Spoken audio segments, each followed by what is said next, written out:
ജമാഅത്തെ ഇസ്ലാമിയുടെ വികല ആശയങ്ങൾ എന്നുള്ളതാണ്. ഈ വിഷയത്തെക്കുറിച്ച് ഏതാനും ചില കാര്യങ്ങൾ മാത്രം പറഞ്ഞ് ഞാൻ അവസാനിപ്പിക്കാം. അല്ലാഹു തൗഫീഖ് ചെയ്യട്ടെ. നമ്മുടെ നാടിനെയും രാജ്യത്തെയും ഏറെ അപകടത്തിലാക്കാൻ കെൽപ്പുള്ള പ്രസ്ഥാനമാണ് ജമാഅത്തെ ഇസ്ലാമി എന്നത് പകൽ പോലെ വ്യക്തമായൊരു കാര്യമാണ്. വളരെയധികം അപകടം നിറഞ്ഞ മതരാഷ്ട്രവാദമാണ് ജമാഅത്തെ ഇസ്ലാമിയുടെ അടിസ്ഥാനവാദമെന്നും അതിന്റെ പിന്നിൽ ഒരുപാട് നിഗൂഢതകൾ ഒളിഞ്ഞു കിടക്കുന്നുവെന്നും നമുക്കറിയാം. ഇസ്ലാം മതത്തിൽ ഭീകരതയുടെയും തീവ്രവാദത്തിന്റെയും വേരുകൾ നട്ടുപിടിപ്പിച്ചത് 4 ആളുകളാണ്. വഹാബിസത്തിന്റെ സ്ഥാപക നേതാവായ ഇബ്നു അബ്ദുൽ വഹാബും ഇഖ്വാനുൽ മുസ്ലിമീൻ സ്ഥാപക നേതാവ് ഹസനുൽ ബന്നയും അദ്ദേഹത്തിന്റെ പിൻഗാമിയായ സയ്യിദ് ഖുതുബ്, അതുപോലെ തന്നെ ജമാഅത്തെ ഇസ്ലാമിയുടെ സ്ഥാപകനായ മൗദൂദി തുടങ്ങിയ 4 ആളുകളാണ്. ഒരു മുസ്ലിമിന്റെ വിശ്വാസം ശരിയാവണമെങ്കിൽ അവൻ പൂർണ്ണമായും അള്ളാഹുവിന്റെ ഭരണത്തിന് കീഴിൽ താമസിക്കണം. സൃഷ്ടികൾ നടത്തുന്ന ഭരണത്തെ അംഗീകരിക്കാനോ അതിൽ യാതൊരു വിധേനയുള്ള സ്ഥാനങ്ങൾ അലങ്കരിക്കാനോ പാടില്ല. അള്ളാഹുവിന്റെ വിധിവിലക്കുകൾ അംഗീകരിക്കുക മാത്രമല്ല, അവ നടപ്പിലാക്കുകയും വേണം. അവ നടപ്പിലാക്കാത്ത ഭരണാധികാരികൾക്കും വ്യക്തികൾക്കുമെതിരെ യുദ്ധം ചെയ്യൽ നിർബന്ധമാണ്. ഇല്ലെങ്കിൽ അവന്റെ വിശ്വാസം ശരിയായിട്ടില്ല എന്ന് മാത്രമല്ല, അവൻ മുസ്ലിം തന്നെയല്ല എന്ന് തുടങ്ങിയ വാദങ്ങളാണ് മൗദൂദി ലോകത്തോട് വിളിച്ചു പറഞ്ഞത്. മുസ്ലിം ലോകത്ത് നിന്ന് അവർ വേറിട്ട് നിൽക്കാൻ തന്നെ, അവർ ഒറ്റപ്പെട്ട് നിൽക്കാൻ തന്നെ കാരണം ഇത്തരത്തിലുള്ള വാദങ്ങൾ ഉന്നയിച്ചതുകൊണ്ടാണ്.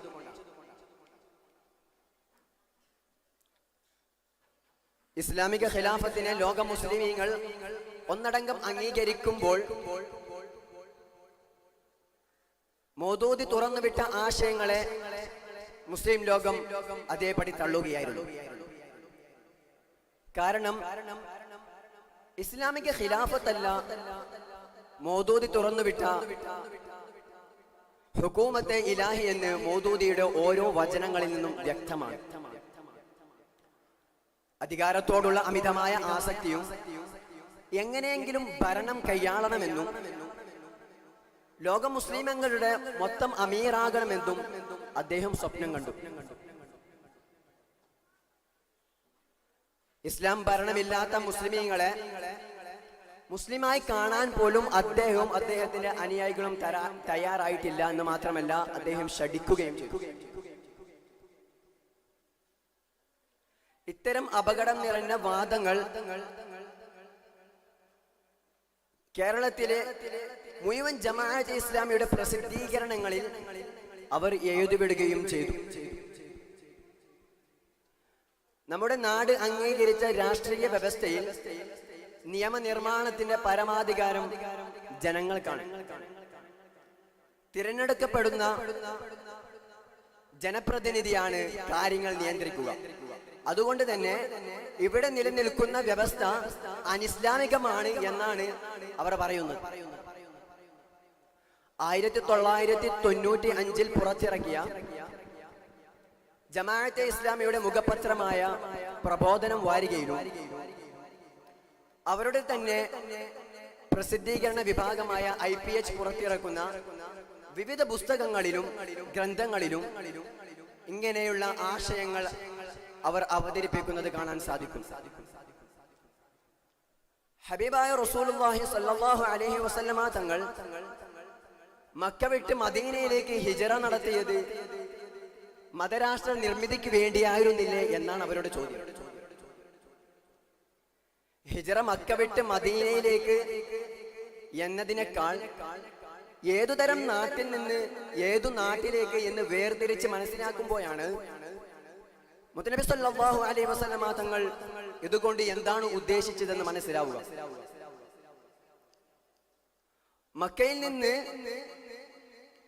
മക്കയിൽ അന്ന് വ്യവസ്ഥാപിതമായ ഒരു ഭരണ സംവിധാനമില്ല. ഓരോ ഗോത്രക്കാരും അവർ ഇഷ്ടപ്പെടുന്ന വ്യക്തികളെയോ ആളുകളെയോ നേതാവാക്കി വെക്കുകയും അവർ പറയുന്ന കാര്യങ്ങൾ അംഗീകരിക്കുകയും അനുസരിക്കുകയും ചെയ്യുന്നു.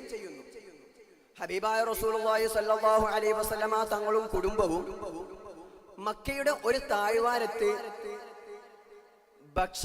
ഭക്ഷണ ധാന്യങ്ങൾ പോലും വിലക്കപ്പെട്ട്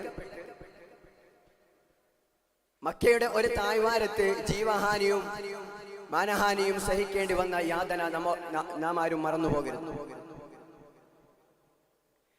പീഡനങ്ങളുടെ ശൃംഖലകൾ സഹിക്കാൻ പറ്റാതെ വന്നപ്പോഴാണ് ഹബീബായ റസൂലുള്ളാഹി സ്വല്ലല്ലാഹു അലൈഹി വസല്ലമ തങ്ങൾ മക്ക വിട്ട് മദീനയിലേക്ക് പോകാനുള്ള തീരുമാനം കൈക്കൊള്ളുന്നത്. മുസ്ലിമായി ജീവിക്കാനുള്ള സ്വാതന്ത്ര്യം മക്കക്കാർ നിഷേധിക്കുമ്പോഴാണ് മുത്തനബി സല്ലല്ലാഹു അലൈഹി വസല്ലമ തങ്ങൾ ഹിജ്റ എന്ന ബദൽ സംവിധാനം തിരഞ്ഞെടുക്കുന്നത്.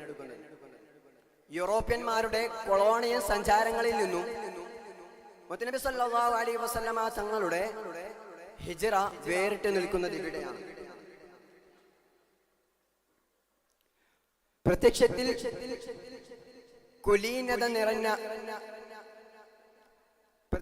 കുലീനത ചമന് നടക്കുകയും ജമാഅത്തെ ഇസ്ലാമിയെ പോലെ അറുപിന്തിരിപ്പൻ നിലപാടുകളുള്ള ഒരു പ്രസ്ഥാനത്തെ കഴിഞ്ഞ 2 സഹസ്രാബ്ദങ്ങളിൽ നമ്മുടെ രാജ്യം കണ്ടില്ലെന്ന് തന്നെ വേണം മനസ്സിലാക്കാൻ. മുസ്ലിം സമുദായത്തെ ഏറെ പിന്നോക്കമാക്കുന്നതിൽ ജമാഅത്തെ ഇസ്ലാമി വലിയ പങ്ക് വഹിച്ചിട്ടുണ്ട് എന്നതിൽ സന്ദേഹം തന്നെയില്ല.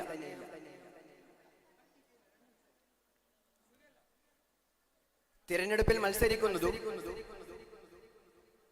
വോട്ട് ചെയ്യുന്നതും മതവിരുദ്ധമാക്കി.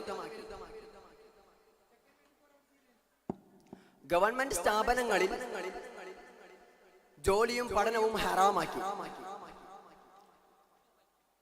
കോടതി സംവിധാനങ്ങൾ ഉപയോഗപ്പെടുത്തുന്നത് ശിർക്കാക്കി. ഇങ്ങനെ തുടങ്ങി 100 കണക്കിന് വാദങ്ങളാണ്, അപകടകരമായ വാദങ്ങളാണ് അവർ കൊണ്ടുവന്നത്. ഇതിനേക്കാൾ ഭീമാകാരമായ വാദങ്ങളും അവർ വിദ്യാഭ്യാസ രംഗത്ത് അവർ ജമാഅത്തെ ഇസ്ലാമി കൊണ്ടുവന്നിട്ടുണ്ട് എന്നതും വസ്തുതാകരമാണ്. Islamism and Democracy in India, the Transformation of Jamaat-e Islami എന്ന പുസ്തകത്തിൽ ഇർഫാൻ അഹമ്മദ് വിവരിക്കുന്നുണ്ട് ജമാഅത്തെ ഇസ്ലാമിയുടെ കപടമുഖങ്ങൾ. ഒരു പ്രസ്ഥാനം അതിന്റെ അധപതനത്തിലേക്ക് ആഴ്ന്നുകൊണ്ടിരിക്കുന്നു എന്നതിന്റെ ഉദാഹരണം നിങ്ങൾക്ക് കാണണമെങ്കിൽ നിങ്ങൾ ജമാഅത്തെ ഇസ്ലാമിയിലേക്ക് നോക്കിയാൽ മതി. കാരണം സമീപകാല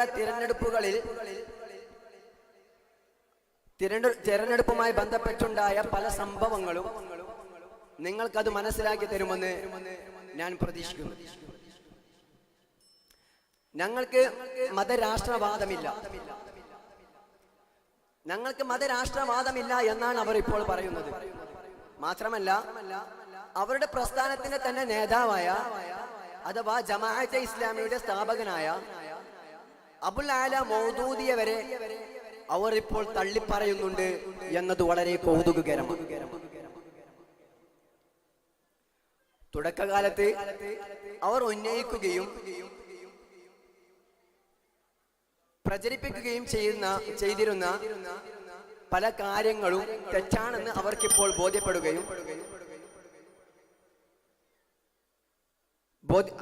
ബോധ്യപ്പെട്ടിട്ടുണ്ടെങ്കിലും ഭീമാകാരമായ അബദ്ധജടിലമായ പല കാര്യങ്ങളും അവർ ഇപ്പോൾ മുന്നോട്ട് കൊണ്ടുപോകുന്നുണ്ട് എന്ന് നാം മനസ്സിലാക്കണം. അതുകൊണ്ട് തന്നെ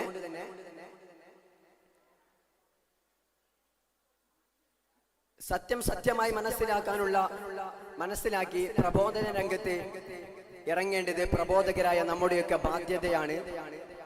സത്യം സത്യമായി മനസ്സിലാക്കാനും അത് ജനങ്ങളിലേക്ക് എത്തിക്കുവാനുള്ള തൗഫീഖ് അല്ലാഹു തആല നൽകുമാറാകട്ടെ എന്ന് മാത്രം ഈ സന്ദർഭത്തിൽ ഓർമ്മപ്പെടുത്തി. വആഖിറു ദഅവാനാ അൽഹംദുലില്ലാഹി റബ്ബിൽ ആലമീൻ. വസ്സലാമു അലൈക്കും വറഹ്മത്തുള്ളാഹി വബറകാതുഹു. ഇതോടുകൂടി